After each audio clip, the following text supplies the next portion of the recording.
Bem-vindos ao episódio do podcast Saúde em Ação. Hoje, nesse nosso primeiro episódio, vamos falar sobre alguns conceitos básicos que a gente precisa saber sobre a atenção primária. A gente trouxe o Cláudio para falar um pouquinho com a gente, bem-vindo. Obrigado.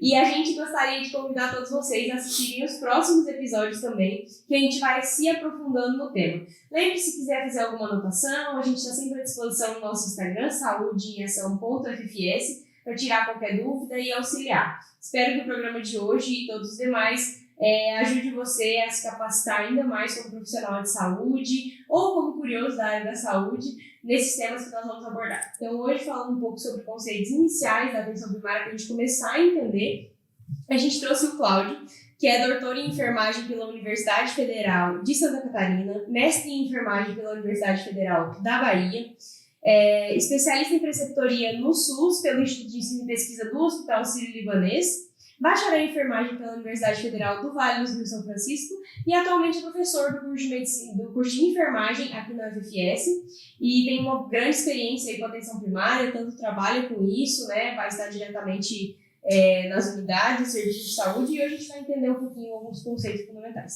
Seja bem-vindo, Cláudio. Obrigado pelo convite. E parabéns pela iniciativa. Bem legal. Acho que vai ficar bem legal e espero que ajude também. Bom, acho que a gente começar a falar sobre profissional de saúde, ou sobre atenção básica, a gente precisa entender um pouquinho o que é saúde e o que é doença. Você pode explicar pra gente um pouquinho o que é cada um? Bom, é uma pergunta muito complexa, né? Porque essa concepção ela é histórica, ela vai mudando ao longo do tempo, né? Então, por mais que a Organização Mundial de Saúde já tenha definido ali, né, há décadas atrás, que saúde não é apenas ausência de doença, né, um completo bem-estar biopsico, sócio-espiritual, cultural, enfim, né, em todas essas várias dimensões do humano, nós ainda continuamos com essa concepção restrita até hoje, né, de que saúde é ausência de doença. Então, não estando doente, e o que é doença, né? Não necessariamente ela está ligada à patologia ou a sintomas, né? A sinais e sintomas, que também é uma restrição que a gente vê não só na população, como também nos profissionais de saúde. Então, isso inclusive implica na busca inadequada, digamos assim, né, de serviços como a APS, né, Atenção Primária à Saúde, que geralmente é recorrida quando as pessoas estão ditas, aspas, doentes, né? E níveis de complexidade, né, que inclusive a gente nem usa mais essa denominação, né, de nível de complexidade, mas pontos da rede.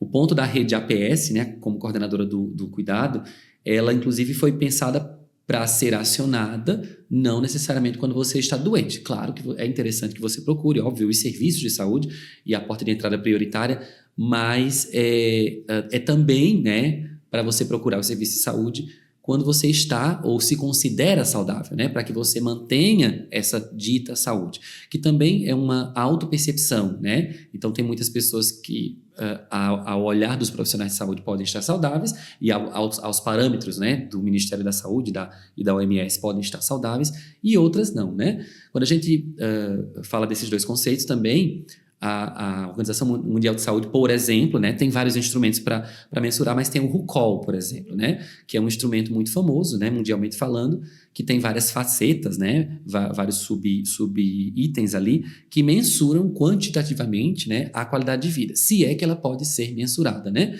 Então, o que é ter qualidade de vida? Né? Quem é que tem qualidade de vida? Todos vocês que estão assistindo dormem no mínimo 8 horas, né, tem equilíbrio entre a vida social, pessoal e de trabalho, né? Enfim, se estão satisfeitos com o seu trabalho. Então, se a gente parar para pensar, ninguém tem, né, essa concepção ideal do que é qualidade de vida. Então, é por isso que isso também é importante ser debatido para os profissionais de saúde evitarem moralismos, né, do ponto de vista de achar que as pessoas elas têm que cumprir as cartilhas do Ministério da Saúde, e se não as cumprir, elas não têm qualidade de vida, né? Então, tem muitas pessoas que, para elas, fumar é ter qualidade de vida. Só que, claro, nós como profissionais de saúde temos que expor os malefícios, né, do tabaco, das substâncias, enfim, envolvidas, né, nesse ato, mas, ao mesmo tempo, a gente não tem nenhum poder, né, de julgamento, né, de moralismo, a partir dessa falsa ideia de que ter qualidade de vida é seguir as nossas prescrições como profissionais de saúde, né? Eu não estou falando de prescrição medicamentosa, né? Mas de prescrição de orientações, que podem ser muito duras, né? Muitas vezes. Então, é isso, só isso, né? Ter saúde e ter... A linha entre saúde e doença é muito tênue e ela varia, né? Do ponto de vista histórico, né? Sempre variou e vai continuar variando. E também varia em um país continental como o nosso, né, a depender da região, né, nós temos muitos Brasis aqui dentro, então também ter saúde varia muito, né, dentro do próprio Brasil. Complexo. É isso. É muita coisa, né, então por isso a gente tem que tomar esse cuidado como profissionais para estar sempre agindo da forma mais cuidadosa possível. Quando a gente fala em EPS, a gente pensa bastante em prevenção em saúde, e aí eu queria que você conversasse com a gente um pouquinho sobre prevenção e promoção. Qual que é a diferença e tudo mais? Ótima pergunta, porque a atenção primária à saúde, inclusive, foi um nível de atenção, né, digamos assim, era chamado nível de complexidade, e agora é um ponto da rede, né, não o melhor ou o maior, mas é o central, enfim. Ele foi pensado para promover saúde, né? Tem todas as definições mais básicas, enfim, né? De que a promoção da saúde seria o eixo não só da atenção primária, mas do próprio Sistema Único de Saúde, né? Ele foi pensado, né? Ele oficialmente trazido na Constituição de 88 e depois regulamentado pela Lei 8080 de 1990, e todas as complementares depois, ele foi pensado para promover saúde. Mas será que ele faz isso na prática, né? E daí vem essa definição. A promoção da saúde ela é muito mais ampla, é o guarda-chuva maior que a gente deveria mirar, né? Quando a gente fala de Sistema Único de Saúde, de modo geral, né? Não só saúde coletiva, enfim. Então, um ato que promove saúde, por exemplo, né? Se eu pratico atividade física, né? Eu não estou necessariamente mirando a prevenção de uma doença, tá? Essa é a grande diferença também. Tem vários autores que definem de várias formas, mas basicamente a promoção, ela evita, né? São hábitos, né, saudáveis que evitam várias doenças, não necessariamente uma, né? E a prevenção, ela é muito específica para a doença. Então, a gente não previne saúde, a gente promove saúde e previne doença. Sim. Um exemplo de promoção da saúde seria, né, a atividade física, né? É o exemplo mais clássico, mas também a alimentação saudável, né, por exemplo. E uma outra, a própria prática da leitura, a promoção da saúde mental, enfim. E um exemplo de prevenção mais clássico são as vacinas, né? Que seria um exemplo de prevenção secundária, né? Porque dentro do campo da prevenção há uma subdivisão que vários autores colocam, né? Primária, secundária, terciária e, mais recentemente, a prevenção quaternária, né? Que é evitar o excesso de utilização dos bens e serviços de saúde, que o excesso de exames, o excesso dessa, né, enfim, dessa utilização inadequada, né, do serviço de saúde, ela também pode gerar prejuízos. Então, a prevenção primária, ela está muito próxima ali da promoção, né, e a prevenção secundária, um exemplo clássico seriam as vacinas, porque eu tomo uma vacina, qualquer uma delas, eu sei exatamente para o que eu estou prevenindo, né? Então, é isso. A prevenção ela é muito mais direcionada, né, para uma doença ou para um agravo, enfim, né? E a promoção não, ela é um guarda-chuva muito mais amplo que faz com que eu previna várias doenças e promova qualidade de vida de um modo geral. A promoção está muito mais atrelada à qualidade de vida e a prevenção à doença. É basicamente isso, é um conceito também muito complexo e que também varia a partir, né? Tem muitos autores que, por exemplo, consideram no livro clássico da Lígia Giovanella, Política e Sistema de Saúde, né, que é um dos livros mais completos, enfim, que eu até recomendo a leitura, né, organizado pela Lígia Giovanella, que é uma autora da Fiocruz muito famosa também. Ela, nesse livro, traz, por exemplo, promoção e prevenção primária como sinônimos, né? Já outros autores dizem que não, prevenção é doença e promoção é saúde. Então, né, então a gente tem que ter cuidado. E não, claro, ir ao pé da letra, né? Porque varia a literatura, você vai variar um pouquinho as definições. Mas seria basicamente isso, né? A promoção, ela visa, né, mira a qualidade de vida e a saúde, e a prevenção uma doença específica. É basicamente isso. E a gente tem algumas estratégias no serviço de saúde para promoção. Sim, é que na verdade a promoção da saúde ela também está atrelada, como inclusive esse modelo muito famoso, né? Ela está muito atrelada aos determinantes sociais, né? A determinação social da saúde e da doença. Então, nos serviços de saúde, basicamente seriam assim, o estímulo a que os usuários eles mantenham uma cultura sanitária de não ir para os serviços apenas quando estão doentes, né? Então, assim, como que a gente estimula isso? Com muita educação em saúde, a médio e longo prazo, né? A promoção tem essa característica também, ela não é vista a curto prazo, é diferente da prevenção. A prevenção ela é mais praticada e visto o resultado a curto prazo, né? E a promoção não, por isso que gera frustração, né? Promover saúde ao mesmo tempo que é barato, né? Do ponto de vista de recursos, porque exige basicamente ações educativas, né? Que são muito promotoras de saúde. O programa Saúde na Escola, por exemplo, ele é um dos exemplos de promoção da saúde, em que eu vou na escola evitar com que as pessoas usem vape, por exemplo, né? Então, é um dos programas, né? Que a Estratégia de Saúde da Família, né? Foi para a qual foi pensado muito mirando na promoção. Então, basicamente, os profissionais da atenção primária à saúde, eles podem estimular com que os usuários frequentem a unidade para manter a sua saúde e não necessariamente ir apenas quando tem um sintoma, um sinal, né? Esse é um exemplo mais clássico, digamos assim. Não, mas eu acho que é isso, sim. Deu para entender o que a gente, como profissionais de saúde, consegue fazer para auxiliar na promoção de doença. Aproveitando que você trouxe essa questão que a gente colocou ali, porque é um conceito bastante básico, né, da atenção. Você pode falar um pouquinho para a gente sobre determinantes sociais? Tá bom. O modelo mais clássico, né, do Dahlgren e o Reid, eu não sei se eu falei correto, mas esse modelo ele é muito famoso, né? E antigo relativamente, mas ele continua sendo muito usado, inclusive em concursos, tá? Fica a dica para os profissionais de saúde que querem passar em outros concursos, enfim. Então, esse modelo, ele basicamente coloca várias camadas, né? Basicamente sinalizando que os fatores genéticos e biológicos, eles não determinam necessariamente o que eu sou, como eu me porto, enfim. Por isso que o nome é determinantes sociais, né? Inclusive tem uma comissão nacional vinculada à Fiocruz também, a Comissão Nacional de Determinantes Sociais de Saúde, que basicamente relembra às políticas e aos profissionais de saúde que a carga genética, né, as questões biológicas, elas não determinam os fatores de adoecimento. Então, as determinações sociais, elas são várias, né? Por exemplo, o desemprego, né? Desemprego não é uma questão diretamente ligada à saúde, mas que gera diretamente a adoecimento. E indiretamente também, né? Uma população desempregada é uma população adoecida, né? Água, esgoto, enfim, né? Vários que são colocados nesse modelo, e a gente poderia citar N outros, né? Educação, por exemplo, né? Ter um nível educacional. Países que têm níveis educacionais superiores, aspas, né? Digamos assim, tendem a ter também níveis de saúde, né? Indicadores de saúde melhores, né? Então, esse é até um exemplo, né? Que a gente pode dar. E tantas outras coisas, né? A gente pode falar também, por exemplo, o que a Fiocruz tem uma série, né? Temas em saúde, que tem vários livros, por exemplo, como o racismo faz mal à saúde. Isso a gente também está falando de determinação social, né? Então, o serviço de saúde, se perpetua um racismo estrutural, por exemplo, né? Eles afugentam, digamos assim, né, as pessoas pretas e pardas de frequentarem o serviço de saúde e, consequentemente, elas têm uma propensão a adoecer, né?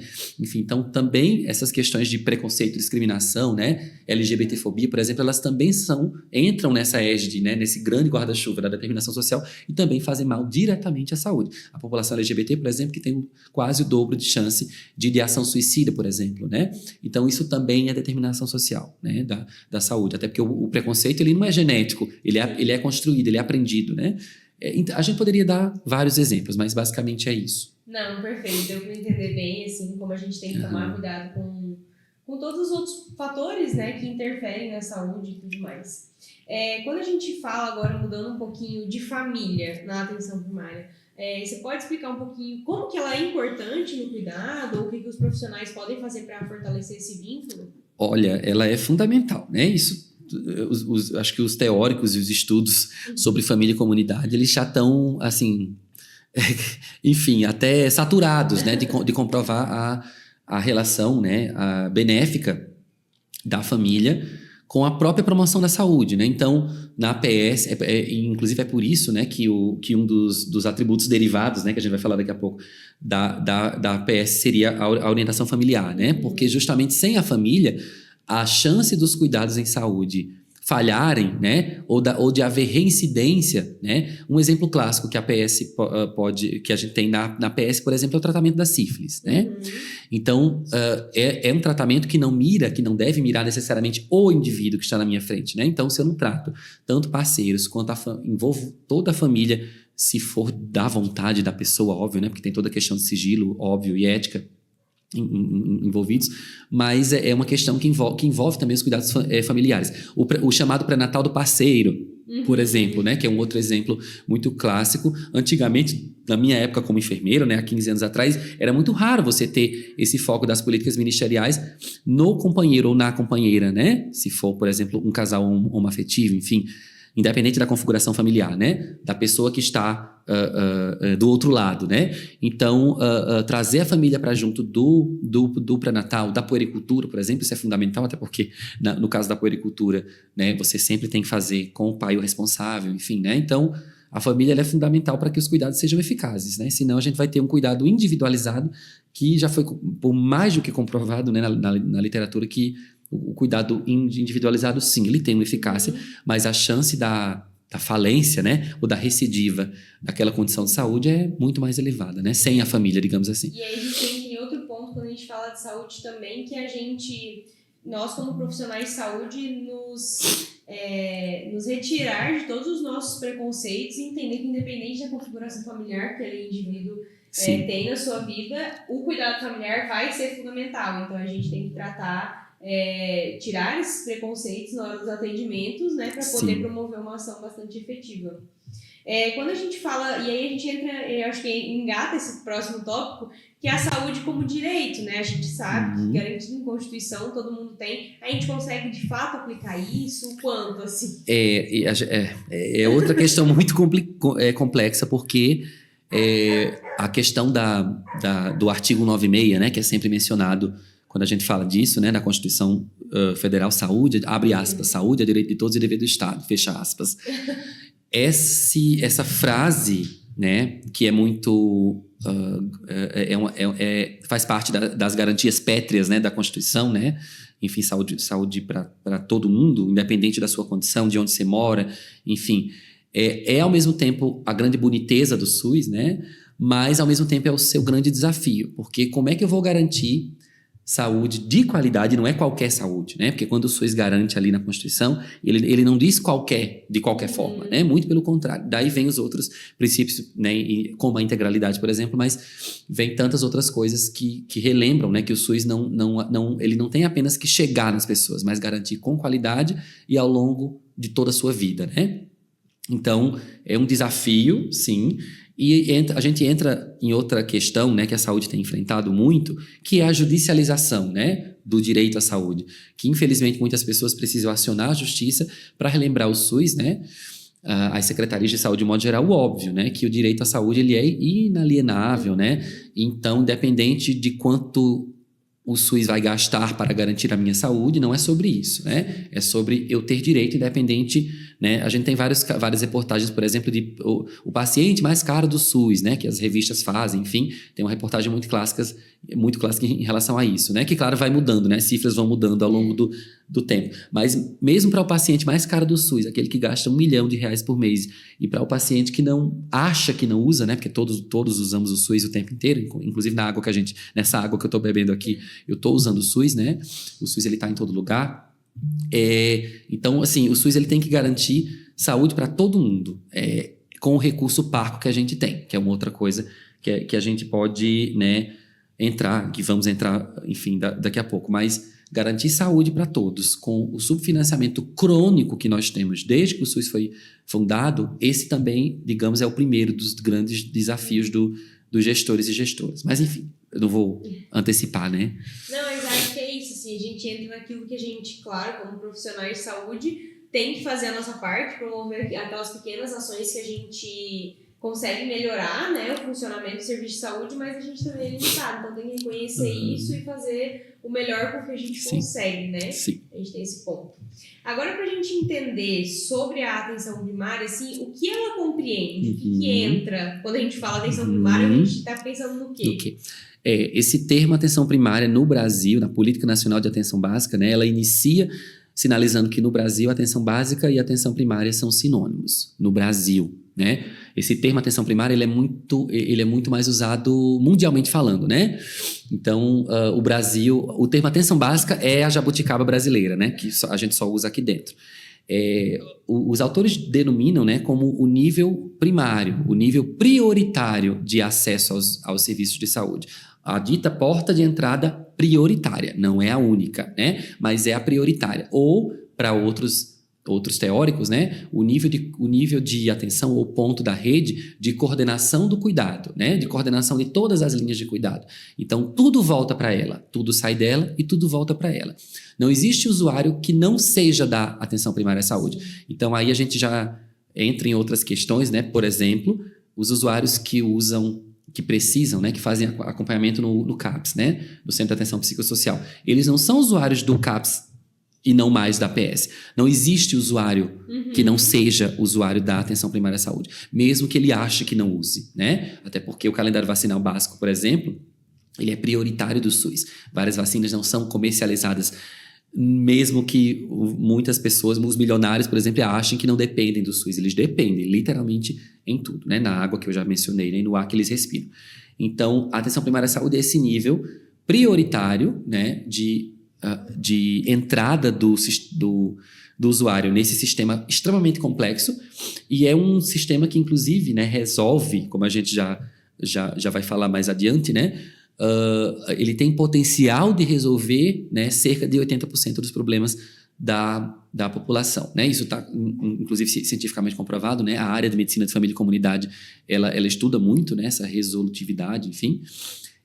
Mas é basicamente isso, é um nível muito complexo, né, e que é tido, né, como um dos mais importantes ou o mais importante justamente por isso, porque tudo sai e tudo volta para a atenção primária, né? Ela literalmente é ela que coordena todo o cuidado em todos os pontos da rede, né? Esses milhares de pontos aí que a gente tem na rede de saúde. Então, é ela que se comunica também, digamos que é o mais intersetorial dos pontos da rede de atenção. Então, a atenção primária que mais se comunica com o social, com o jurídico, né, com o meio ambiente. Então, a atenção primária sozinha, óbvio, ela não vai resolver nada, né? Mas é o mais interprofissional, interdisciplinar e, eu diria, transdisciplinar dos pontos da rede de atenção.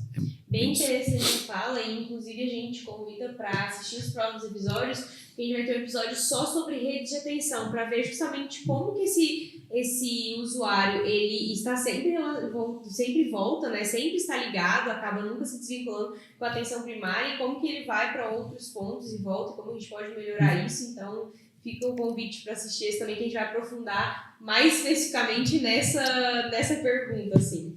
A próxima pergunta é bastante complexa, né? A gente tem muitos pontos para trabalhar, que são os atributos da APS. E aí a gente tem muita coisa para dizer. Então, acho que eu queria que você falasse um pouquinho de quais são, qual que é mais desafiador, ou falar algo que é bastante importante e tudo mais. Os atributos essenciais, né, que são 4 formalmente, né, digamos assim: acesso de primeiro contato, longitudinalidade, né, coordenação do cuidado e integralidade, né? Então, basicamente são esses 4. Bom, todos são muito complexos, né, e desafiadores, mas o acesso de primeiro contato diz respeito justamente reforça que a atenção primária deve ser a porta de entrada prioritária, né? Então, ela é aquela que, teoricamente, seria o primeiro contato, né, que o usuário teria, né? Seria com esse serviço. Óbvio que, se eu tiver demandas de urgência e emergência, por exemplo, o meu primeiro contato pode não ser com a APS, embora a APS possa também ajudar, né, intermediar esse contato entre, por exemplo, SAMU e UPA, né, e outros setores, né, de média alta, e usuário. Então, o acesso ao primeiro contato seria isso, né, o reforço de que é a porta de entrada prioritária. Longitudinalidade está muito ligado ao que o Ministério da Saúde chama de linhas do cuidado, né? Então, a longitudinalidade é justamente esse acompanhamento em todos os ciclos da vida e em uma condição específica de saúde. Eu citei o caso da sífilis, por exemplo, né? Antes, eu faço o tratamento dela, garanto que o usuário já está curado, né? No caso da sífilis, tratado e curado, e também garanto a prevenção e a promoção para que ele não se infecte novamente, né? Não se reinfecte, enfim. Então, é esse acompanhamento longitudinal que nunca acaba, na verdade, né, em todo o ciclo da vida. E a coordenação do cuidado é o que implica, né, que a APS é a responsável, né, nas redes aí, né, nas várias redes temáticas que nós temos, enfim. Eu citei também o exemplo do CAPS na rede de atenção psicossocial, né, na RAPS. a atenção básica continua sendo a coordenadora do cuidado, né? Para além do usuário estar, né, necessitado do CAPS ou não em determinado momento, né? Todos somos potenciais usuários, né, de todos os serviços. E a integralidade, que também aparece tanto na Constituição quanto na Lei 8.080 e vários outros documentos, né, é um dos princípios mais desafiadores, né? Eu diria que desse seria o mais desafiador, a meu ver, né? Porque a integralidade diz que todo mundo tem direito a tudo, a todo momento. E que todas as minhas demandas, elas precisam ser sanadas pelo SUS, né? Independente do dinheiro que eu tenho, da minha condição de ter ou não saúde suplementar ou plano privado, né? Enfim, então, a integralidade ela é muito desafiadora, porque o SUS sequer consegue chegar, muitas vezes, a todas as casas e lares, né? E sequer consegue fazer saber a toda a população brasileira que o SUS é um direito. Tem muitas pessoas, né, ainda, eu não diria a maioria, mas tem pessoas que ainda acham, né, que ainda são enganadas em alguns serviços, né, de que elas precisam necessariamente pagar para ter acesso a determinados níveis, né, e exames específicos mais caros, enfim. E não, né, o SUS ele tem que garantir tudo, do mais barato ao mais caro, para todo mundo. Então, a integralidade, ela diz respeito a isso, mas também a ver o indivíduo como um todo. Ela está muito atrelada ao conceito de holismo, né? Ou atenção, cuidado holístico, enfim, que a enfermagem, por exemplo, trabalha muito. Então, é isso, basicamente. E os atributos derivados, né, que a gente tem também, 3, orientação familiar, que é o foco na família, né? Orientação comunitária, também esse vínculo com a comunidade, né? Com os dispositivos sociais que a comunidade tem, escola, igrejas, enfim, né? Creches.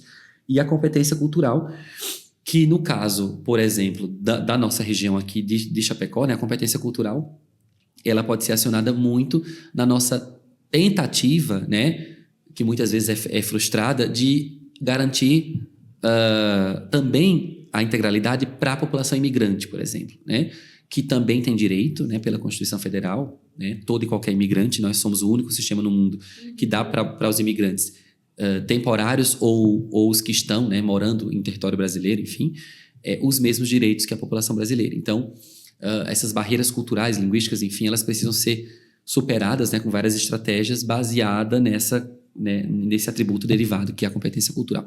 Mas como fazer isso? Claro, né, isso não é fácil, enfim, né, isso envolve muitas outras questões aí que a gente pode, em outros podcasts, né, falar.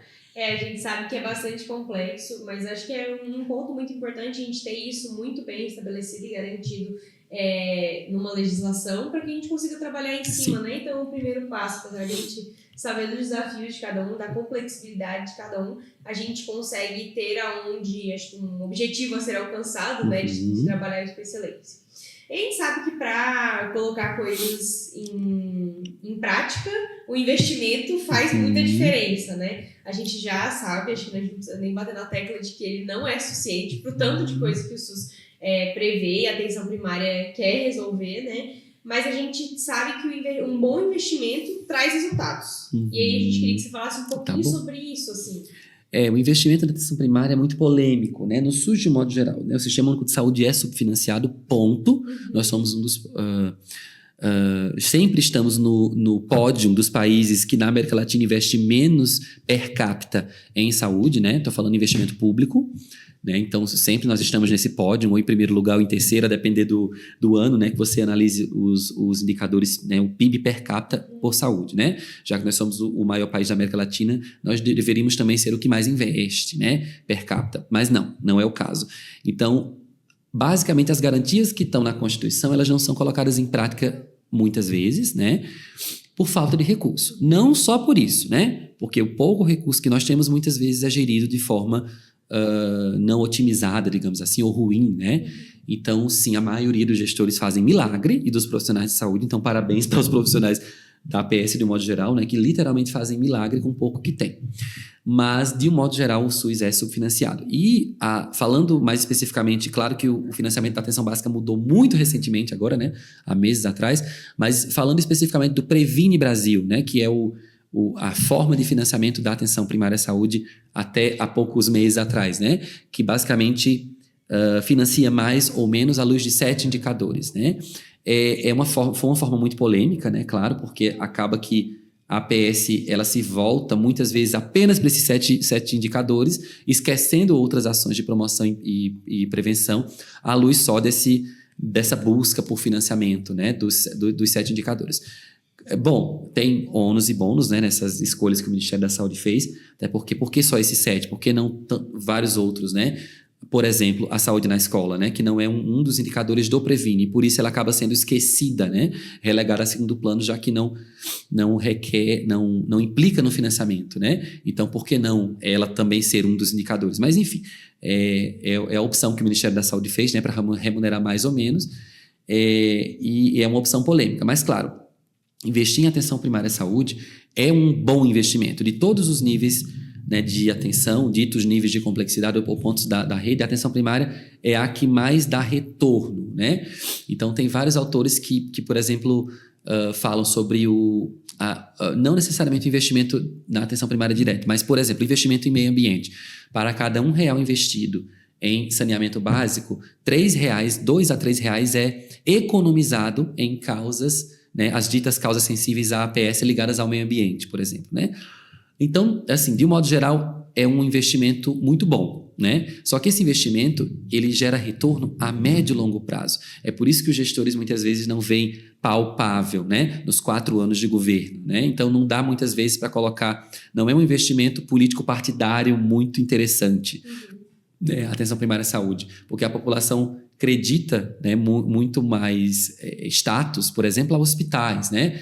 Então, é muito mais eleitoreiro você construir hospitais do que novas unidades básicas de saúde ou investir em mais equipes, né? Para cobrir mais ou para diminuir o número populacional com que as equipes trabalham, que geralmente estão ali no limite que o Ministério da Saúde preconiza, né?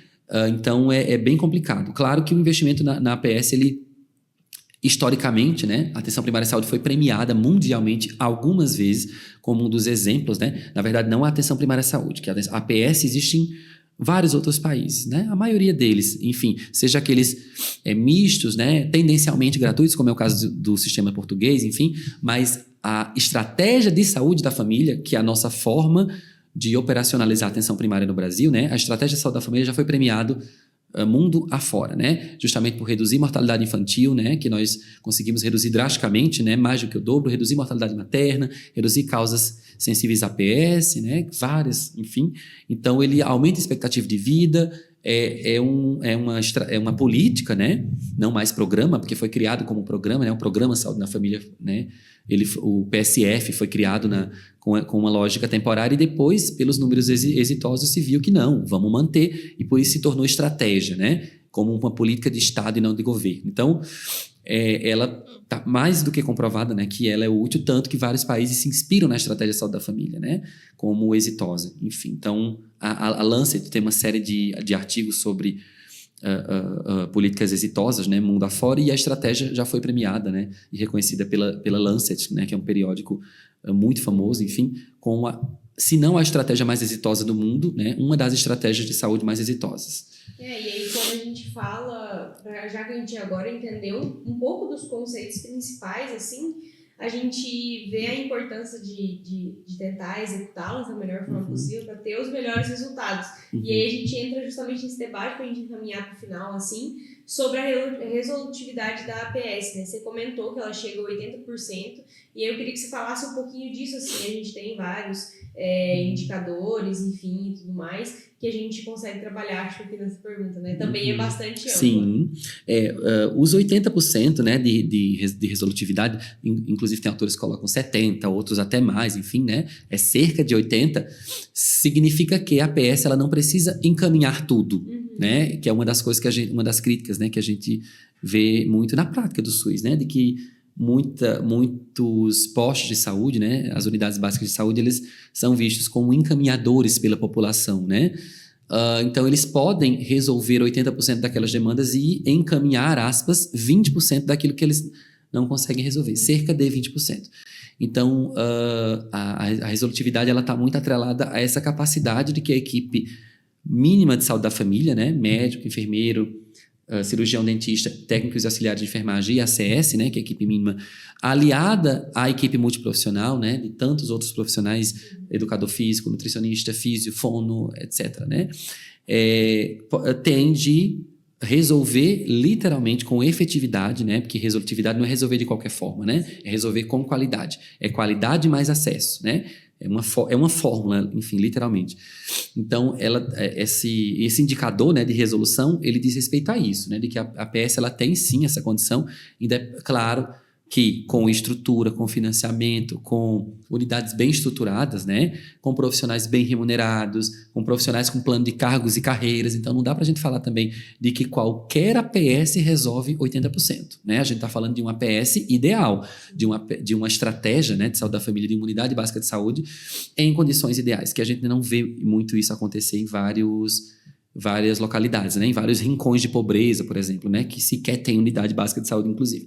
Então, a gente está falando de uma estratégia de saúde da família ideal, né? Sim, com todos esses elementos ideais, com financiamento e com estrutura, com profissionais bem remunerados e capacitados para atender essas demandas, né? Sim, ela consegue resolver. Mas se não houver, né, resolutividade, provavelmente, né, algo nesse circuito aí, nesse ciclo complexo, foi furado, né? Então, dos indicadores, a gente poderia citar, inclusive, esses que a gente já citou ali do investimento, né? A mortalidade infantil, ela foi reduzida para o indicador brasileiro, né? Que vinha ali de 20 mortes a cada 1.000 nascidos vivos, né? Ou até mais, inclusive, né? Pré-SUS, inclusive. Ele inclusive fica em 10 ou até menos, né, no Brasil. E, claro, nós estamos bem longe das 5 mortes por 1.000 nascidos vivos que os países desenvolvidos têm, né? Até para sermos considerados país desenvolvido, aspas, né?